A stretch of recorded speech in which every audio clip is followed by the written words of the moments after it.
In this video, I'm going to show you a sample research paper that earned a 23 out of 25, so an A. Some students find it helpful to have a model to look at. Of course, you're all writing about different topics, but what all of your topics have in common is your focus is causal analysis of some sort of recent trend in our culture. So some of you are writing about people moving out of California and if that even is a recent trend. According to the article you read recently in this class, there's sort of a misconception. People are leaving certain parts of California, but not the state altogether. Other people are talking about the cause of people choosing to remain single. Other people are writing about parenting strategies and techniques. Others, information literacy and fake news. So there's all sorts of causal analysis topics. Please remember to review the prompt to make sure you're following all of the instructions. In this video, I'm just going to talk about a couple of things that this writer does really well that you can emulate in your own essays, whatever your topic might be. And of course, you can read this entire essay on your own. And below this video, not on YouTube, but on the Canvas page, you can see a list of the specific things this writer does well, and then a couple of suggestions for how this writer could improve. But like I said, this is a good essay, an A-level essay. Let's talk about MLA format. Of course, this writer is using the right format. I've scratched out the name, but there's a full header, then a header on the top of the page, and a title that is in 12-point font, and the keywords are capitalized. I always like a two-part title. A two-part title can give the reader the topic and then your particular take on that topic, or you could use a pun or have some sort of rich language or something that's sort of clever. Misinformation and Deception, the hijacking of media. That's a gripping title, right? That word hijacking is pretty dramatic. If it just were the first part of the title, it might be a little bit dry. So I like that this person uses a two-part title. You don't have to do that, but I think it's an effective strategy. So this person begins with a hook that gives us some context. This essay is going to be about why the proliferation of fake news is happening, why people are spreading fake news. It's attempting to get at the cause of the spread of fake news, in particular on social media. So I like that this person begins by providing some sort of context, because we've all heard the term fake news. And of course, the term has sort of become weaponized. Some people use it to mean news they don't like. So fake news is sort of a complex term. So the writer begins by providing a little bit of political context, talking about why it's important. And if your topic is something that really requires a definition paragraph, please consider doing that. So for this essay, fake news is such a broad term that it's good to have a paragraph or two in which the writer explains what he means by fake news. If you're writing about something like the exodus from California, people leaving California, there's probably less of a need to define that, right? California is just a state with certain borders. You might need to define what you mean by leaving, if you mean people are leaving permanently, or people are leaving because they have a second home or something like that. But you might not need a full paragraph defining the term. So it sort of depends upon your topic. But here, defining fake news, that's going to be a great idea. The thesis attempts to answer the question of what is the cause of the proliferation of fake news. That's important, right? Because I want to see, even though I gave you lots of freedom with this topic, I want to see that you're writing a causal analysis essay. You're getting at the cause of something. So from reading the thesis, which I'll read out loud in just a second, I can see that this person is asking a specific question. What is causing the rise of fake news? And this person gives three main reasons, three main causes. With the emergence of fake news arises increased polarization between opposing parties, as well as the, quote, manipulation of democracy and increased, quote, moral panic and outrage. That's kind of a lead up to the thesis. I really like that because the writer is giving me the so what. Why does it matter? Why are we talking about this? What are the ramifications? Well, manipulating democracy and causing people to be constantly outraged, that seems pretty important. I'm getting the what's at stake there, or the ramifications. Here's where we get to our thesis. Fake news, especially in our modern and overconnected society, tends to spread virulently due to an over-reliance on social media platforms, extreme distrust in scholarly sources, as well as lack of critical analysis while consuming media. So this person gives 3 big causes. Remember that for a research paper, you might want to use a plan of development where you list your ideas.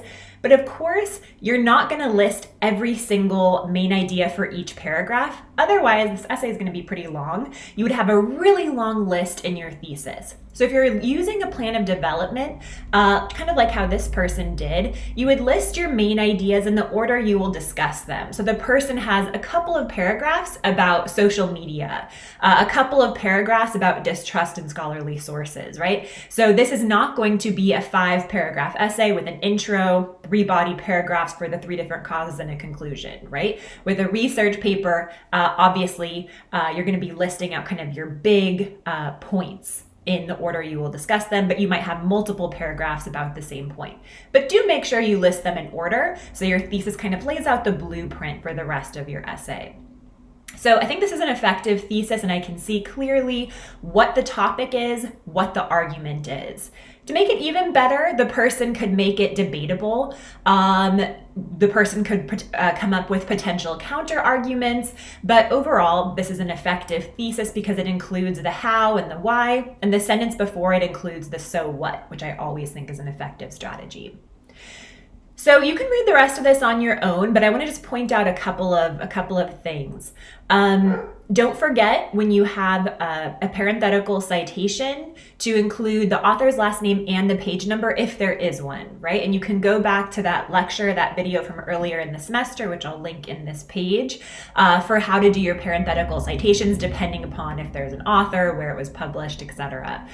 So if this came from a scholarly journal, you'd want to make sure you have the author's last name and the page number, because most of these articles that you find through the databases like EBSCO, Academic Search Complete, Gale, originally were published in some sort of physical book. Not all, but many of them were.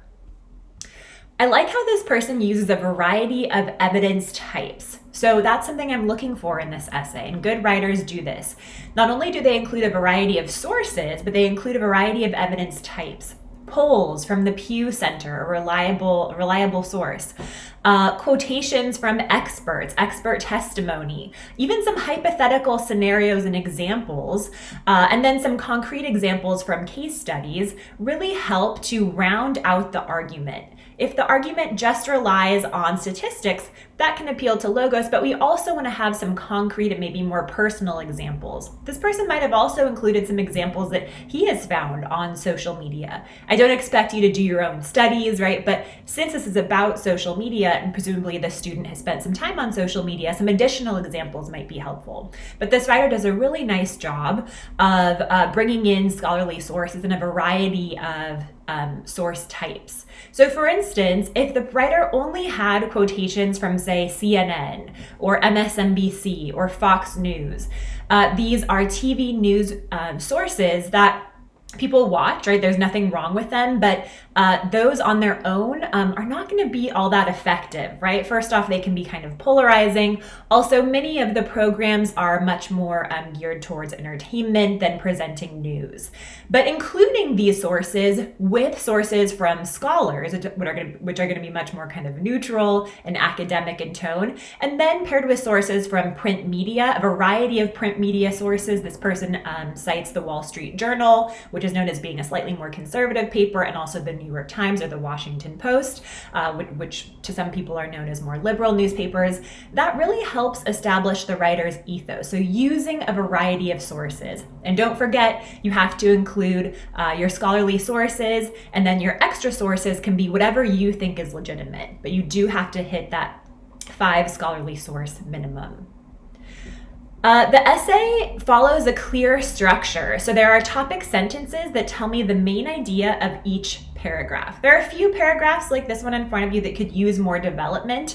Another example here would help prove the point, but most of the paragraphs are well developed because they include at least one really detailed example or a couple examples that prove that topic sentence. I think the biggest problem I see for a causal analysis research paper, or any research paper, is that students will write the paper with an outline in mind, but they don't really follow the outline, or it doesn't appear as if they've followed an outline. It's really important that each body paragraph has a single main idea and that you order your ideas in some way that makes sense. Maybe it's chronological order, maybe it's emphatic order, some other ordering device that makes sense to you. But it's important that it doesn't just seem like you're throwing ideas into your Word document, that you have some sort of plan. So for some of you, that might mean that your first body paragraph is you defining the term. Or maybe your first few body paragraphs, that's going to be where you explain that the trend really does exist. You don't want to argue that there's a trend and the cause of that trend if the trend doesn't really exist. So you establish that the trend really does exist. Then maybe you have different body paragraphs that present different causes with different specific examples to support them. And then maybe you end your essay with a couple body paragraphs about potential solutions. Now, your causal analysis topic might not be some sort of problem that needs a solution, but you might have your final body paragraph be about, say, the ramifications of the issue or the so what. Why do the causes of this trend matter? Why are you writing about this? But of course, you want to avoid using I think or I believe or my topic matters. You don't want to make those kinds of announcements. When I look at this writer's works cited page, I see that they've used a variety of sources. So remember, most of your sources are going to come from the Pierce Library databases. I should be able to see that in the works cited page, and I should see the database and journal that's used. It's in alphabetical order. It uses a hanging indent. And I can see that it makes sense that since the student is writing about information literacy, that they practice what they preach in the essay, right? That they're using a variety of different sources. They've clearly used strategies like lateral reading for sources that were not found through the databases. Even sources you do find through the databases are not infallible. So I like the fact that this student is practicing what he preaches in the essay. So I hope that helps. Feel free to read the entire essay and my notes about what the student does well, why they earned an A, and how they could have improved it even more.